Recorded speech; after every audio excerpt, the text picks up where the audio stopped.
En 2026, avec le réchauffement climatique, on est obligé de mettre des bâches blanches sur les glaciers pour les empêcher de fondre. Et aujourd'hui, j'ai la chance d'être avec Luc Moreau, un glaciologue hyper renommé en France, qui va pouvoir nous expliquer un peu tout ça. Alors ça, ce sont des géotextiles qui sont placés ici pour limiter la fonte. Ça fond 3-4 fois moins. Et donc ça permet de garder un peu plus de glace au-dessus. Alors il y a 35 ans, toute la partie blanche, là, le glacier montait jusqu'au 2e pylône. Tout là-haut. Voilà. Il a perdu quasiment 200 mètres d'épaisseur. On va aller voir ça de plus près à l'intérieur. On est dans de la glace qui a à peu près 500 ans. Cette glace-là était de la neige tout en haut de la vallée blanche à l'aiguille du Midi il y a 5 siècles. Et donc ce bloc-là de granit, il a voyagé pendant 500 ans sur 11 km. Et là, il va être libéré de sa gangue de glace dans quelques semaines. 10 mètres en 2024, 14 mètres en 2023, 16 mètres en 2022, ça fait plus de 50 mètres. Là, on voit 15-20 mètres de glace. Et on rajoute 50 mètres, c'était l'épaisseur du glacier en 2021. Donc là, ici, en fait, on est devant la mer de glace, enfin, ce qui reste de la mer de glace.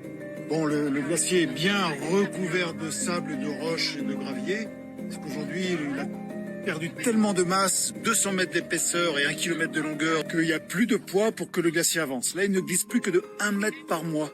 Ça veut dire même pas 10-12 mètres par an, qui fait qu'il évacue plus rien et il se recouvre de tous ces sables et ces graviers qui ressortent par la fonte. C'est surtout dû aux étés chauds, donc les canicules qu'on a 2 ans sur 3, le réchauffement global, quoi. Et Luc, le réchauffement climatique, c'est une invention des politiques. En fait, on aimerait bien, mais sauf qu'on le voit bien, tous les glaciers du monde sont en retrait. Et le problème, ça va être surtout le cycle de l'eau et de moins en moins d'eau dans nos rivières. La glace est la seule matière sur Terre qui peut contenir de l'air ancien, toutes les compositions de l'atmosphère du passé, parce que c'est de la neige qui s'accumule, qui emprisonne de l'air. Dans la molécule d'eau, on peut calculer ces températures. Plus il fait chaud, plus il y a de l'oxygène 18 qui s'évapore de l'océan. On va retrouver dans la neige et ensuite dans la glace. Donc on peut calculer les températures en fonction de cet oxygène 18 évaporé des océans. On peut remonter comme ça en Antarctique sur 1 million de couches, 1 million d'années avant aujourd'hui. Et donc on se rend compte bien de toutes les températures, les périodes glaciaires tous les 100 000 ans, mais aussi malheureusement des gaz à effet de serre qui aujourd'hui sont 5-6 fois plus élevés que depuis 1 million d'années. Quand on sait que 1 kg de CO2 fait fondre 15 kg de glace, comme on est à 8-9 tonnes de CO2 par Français, fait fondre à peu près 10 fois l'équivalent de ce gros bloc de granit en glace.